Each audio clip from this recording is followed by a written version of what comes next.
Okay, slow down. Who's character design? Give me this character design shit because I need someone's head. Programming, everything was fine. Art, the art was solid. Environmental art was fantastic. Wow, they have lead artists and senior artists.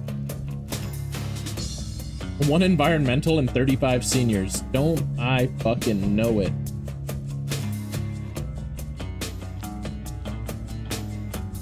Audio was really good. 10 out of 10. Production, I don't know if we can count that.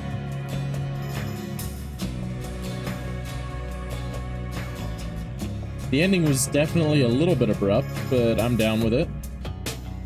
Womb music, alright, that's good. Rick Schaefer took care of that.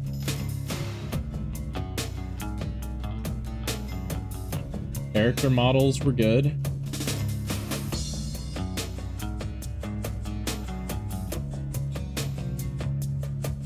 Game writer, Cherish Goldstraw. Okay. Nah, somebody was on character design. Boy, do we have a lot of fucking artists, man. Sumo Digital. Yeah, it's fine. I will say it was a little bit choppy at times, but I've definitely played less optimized games on release.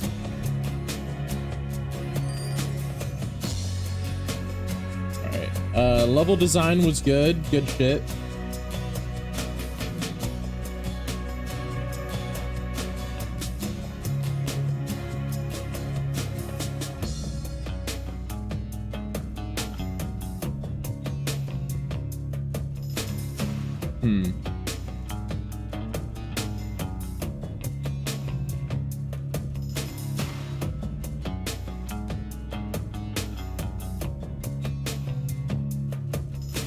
So I am gonna... Oh, there we go. Main cast. Ronan Summers fucking killed it. Yeah, there were a few really good.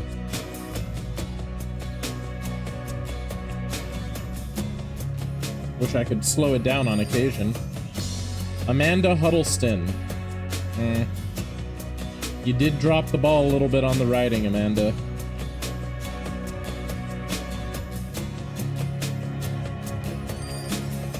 You should have kept more of the original writing. So I'm not gonna lie, the idea of a Malkavian gone nuts, gone rogue, and taking out head honchos is definitely an appealing, like, narrative that I would have loved to get behind as, like, an overarching thing early on that you don't interact with and later on you do. With the streets running red. Hornet sound? Okay.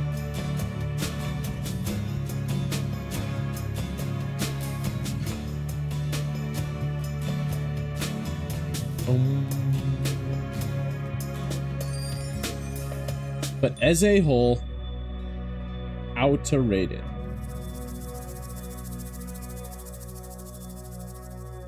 I think it was good, right? It definitely felt good to play. I enjoyed playing it. I liked the combat loop.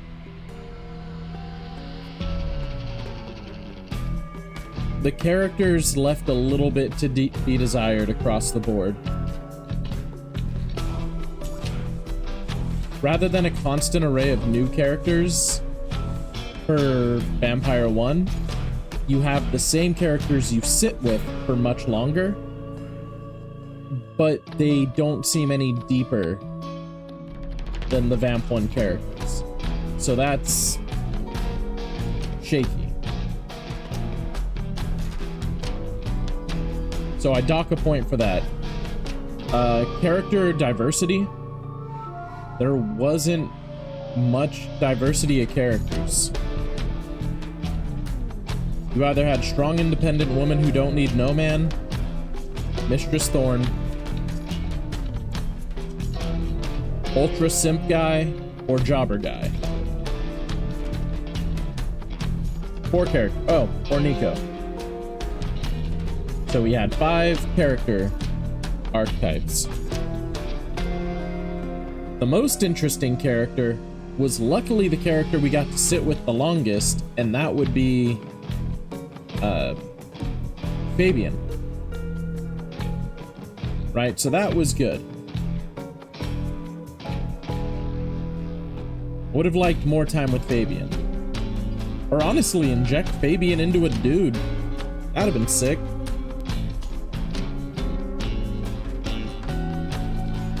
But it also makes a little sense why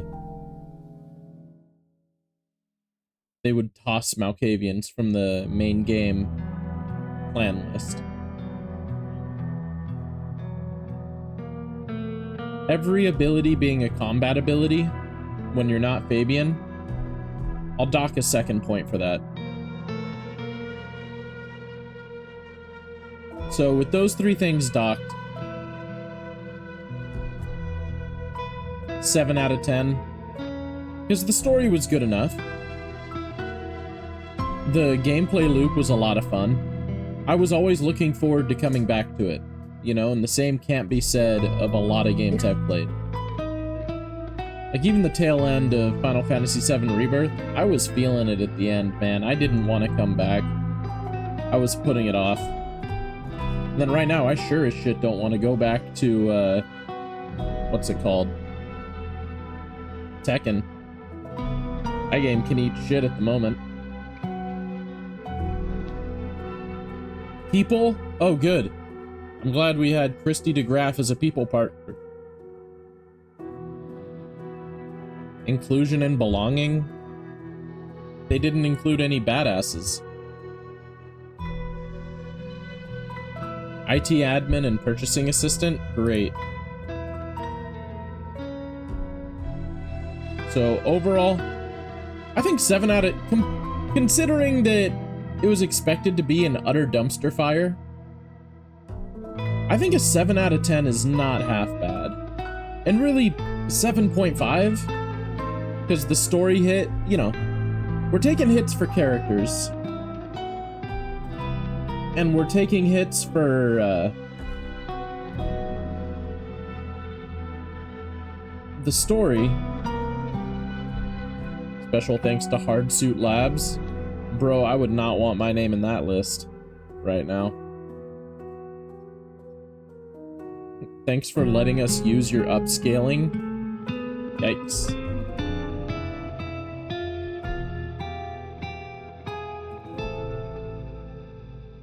Yeah, we actually did need a more diverse cast of characters.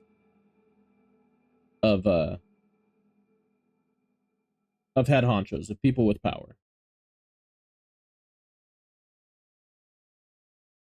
I also would have liked a slightly better ending. Like, just a bit more elaboration.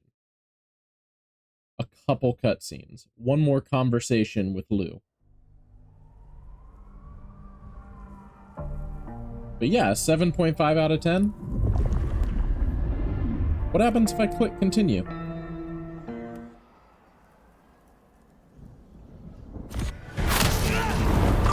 Satisfied. The gardener is gone. I get a JPEG and I don't like it. Are gone, and soon you too will be gone. I will never. So this is like guaranteed a bug. You get a JPEG and I'll like it. Fire are mine. Mine. My love.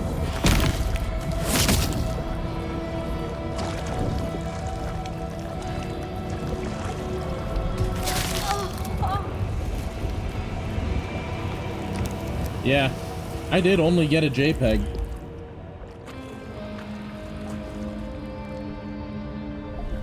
Also, this lighting feels much different. Skip cutscene? Does it just go back to main menu?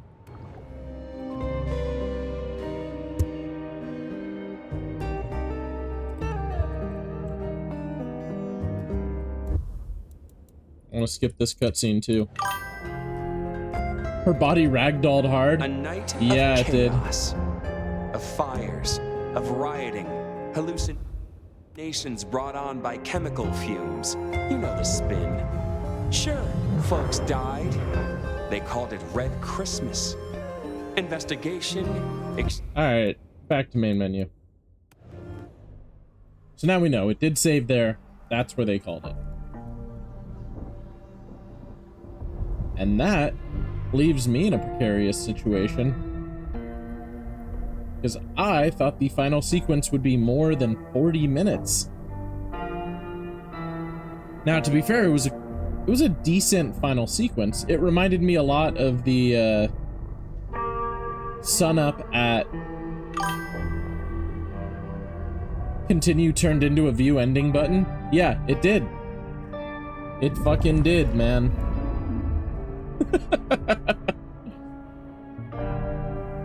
So spoilers, but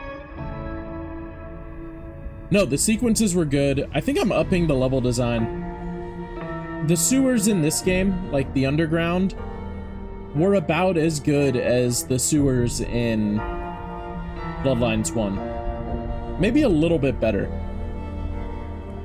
The fact that you're forced into combat at all times was annoying, but at the same time, I enjoyed the combat. There was a recent interview they did, and you want to pull up the quote? Please do.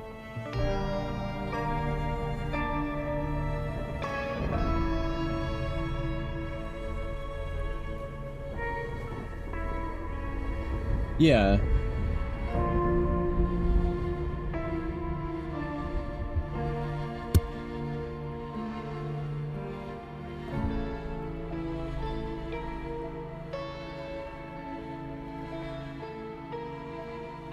Oh, that's gonna be real annoying to fucking fix.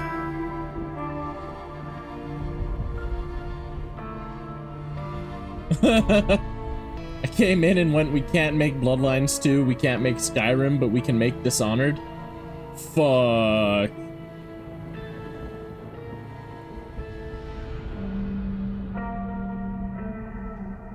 But yeah.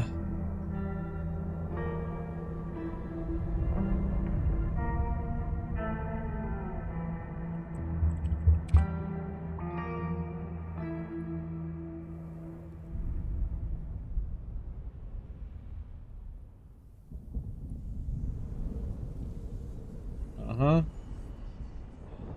Uh-huh.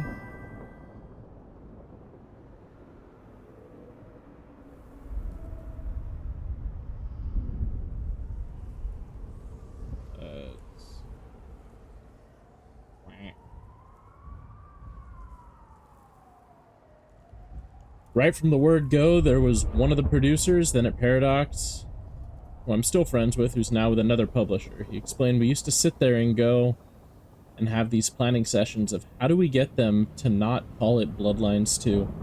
Fuck.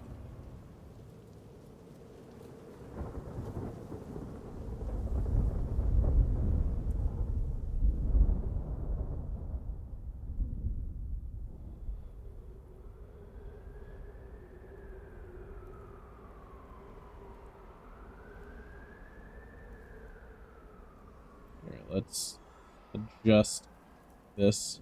There we go. Now I can be way too upscaled for this.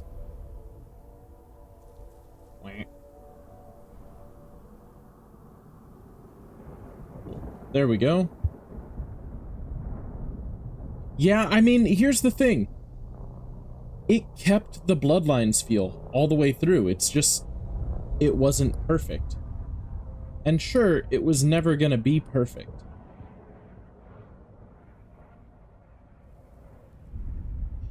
And I think that's why I'm not too upset about it. But, like, it was good enough.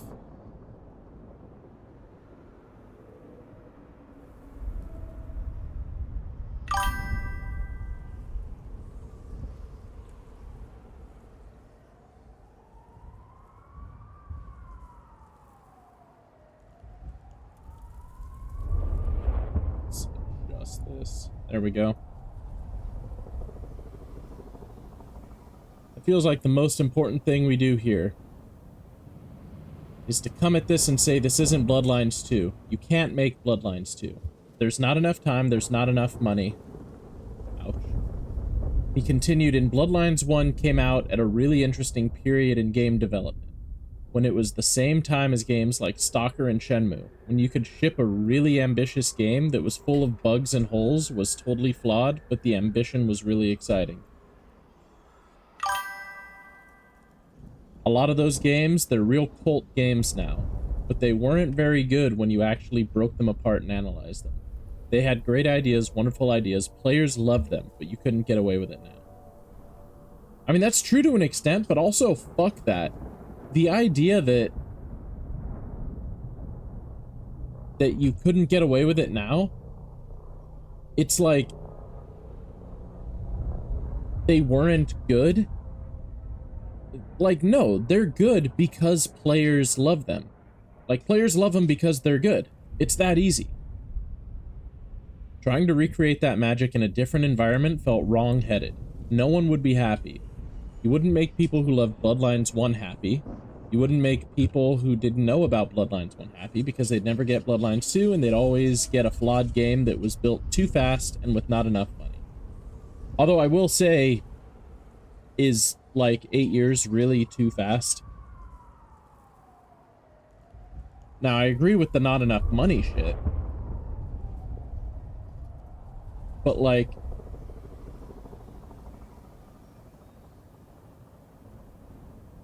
I guess there is an argument, like, who is this game for? Like, yeah, VTMB1 is a dumpster fire of bugs, but to say it isn't good is silly. Right. Because it was objectively good in spite of all of the bugs. It just was.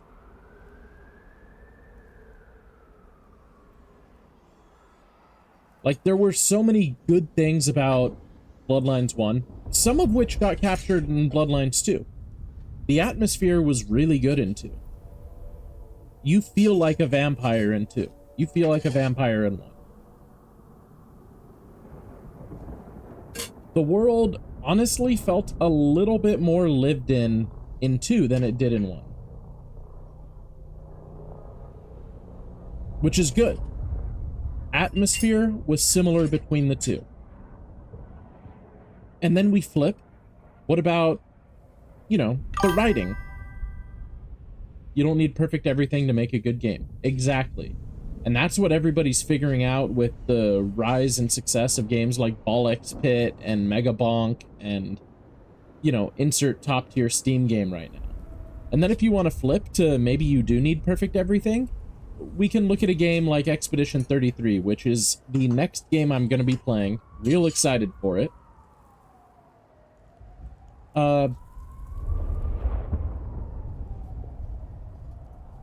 Also, Bloodlines 2 has a similar playtime to Bloodlines 1.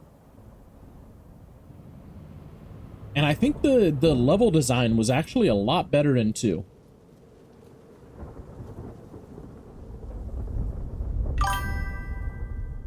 Look at Undertale. Yeah. Yes. There is a 1,000-long switch case statement in the programming of that game. Is it switch case or is it a series of if-elses? Because I remember it being hella embedded if-else, if-else, if-else. But that could be a different game I'm thinking of. But yeah, 1,000+ switch case statement is so...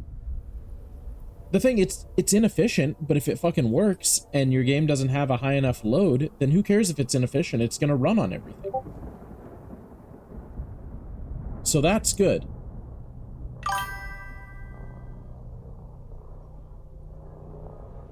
Yeah, it is straight up case. Yeah, I see the image. That shit, that is gorgeous. Classic global messaging.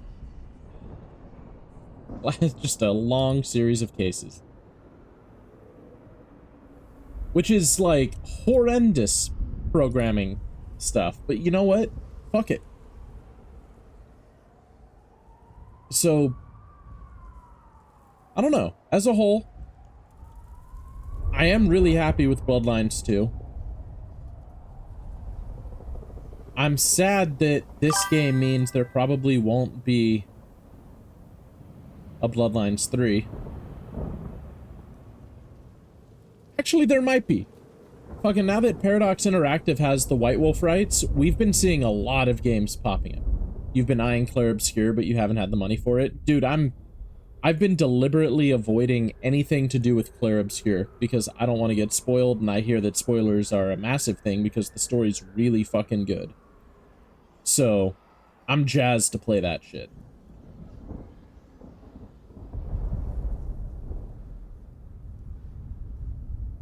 Same? Yeah. It's the next one I'm gonna play. I literally have it queued up. I'd recommend Illegal Piracy. But yeah, so this is a good game. It will not be a cult classic. I will forget about this game in 2 months. And that makes me sad. But yeah, White Wolf, the White Wolf publishing license rights for Vampire being owned by Paradox is one of the best things that could have happened to that universe. Because now, like, it happened a few years back, I want to say 2020, 2019, 2018. As soon as they acquired those rights from the whoever the fuck was making the open world vampire game that ended up in development hell, cursed like every other Bloodlines property, as soon as Paradox got it, they licensed that shit out to fucking everybody. Renegade Studios put out an LCG for Vampire. It's Vampire Rivals. That shit is a ton of fun. I don't know if it's good, because I haven't played it with the intended for, and I've also, like, never played a trading card game or an expandable card game or an LCG, you know, living card game, that's balanced around having 4. Right? Normally you want to play that shit at 2, even if it says 2 to 4.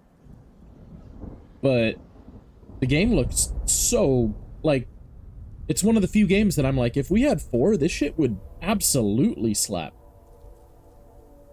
And then we have Vampire the Masquerade Vendetta, which was put out by Horrible Guild. Horrible Guild, the people behind such hits as Railroad Inc. And one more quest, and right above my head here, Dungeon Fighter.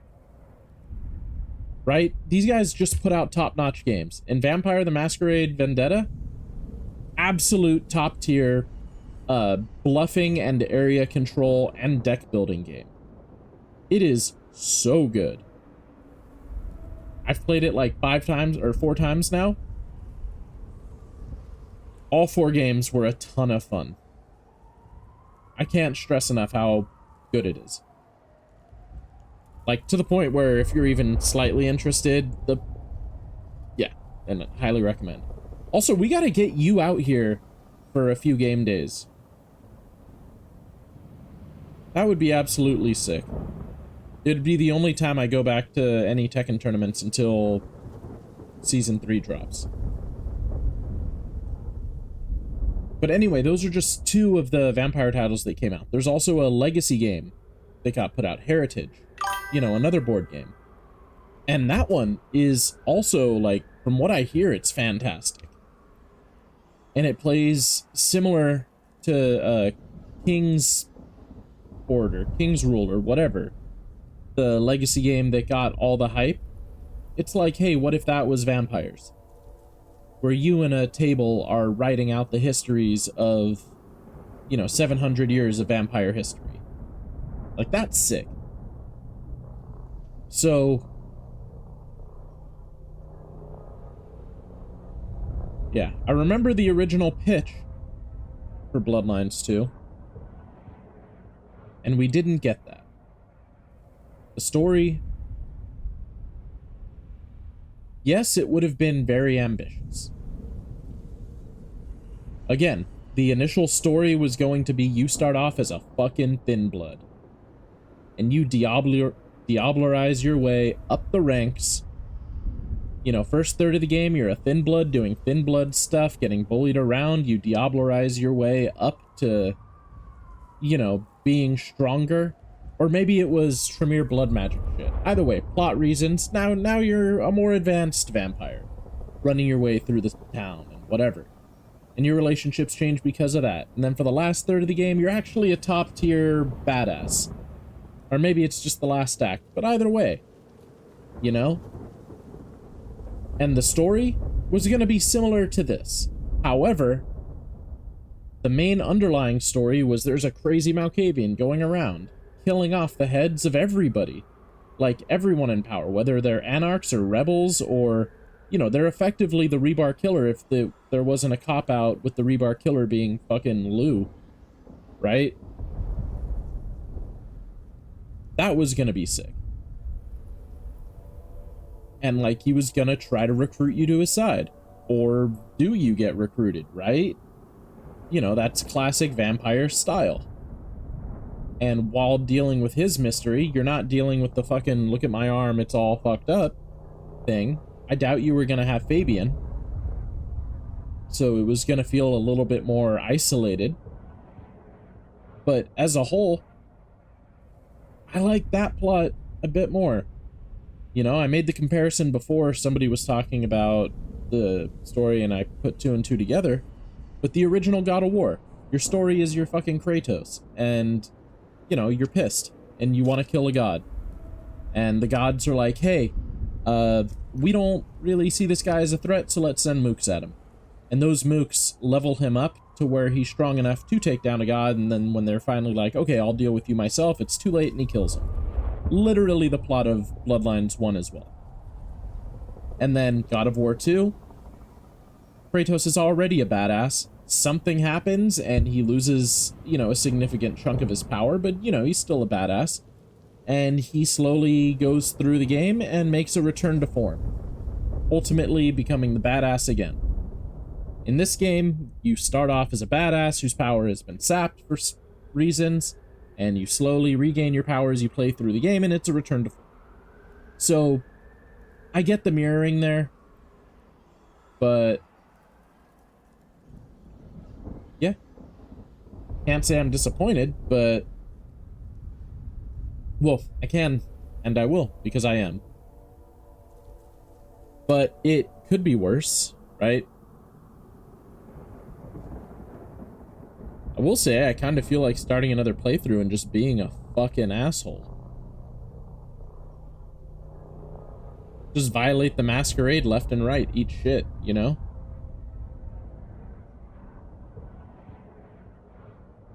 And that doesn't sound too bad.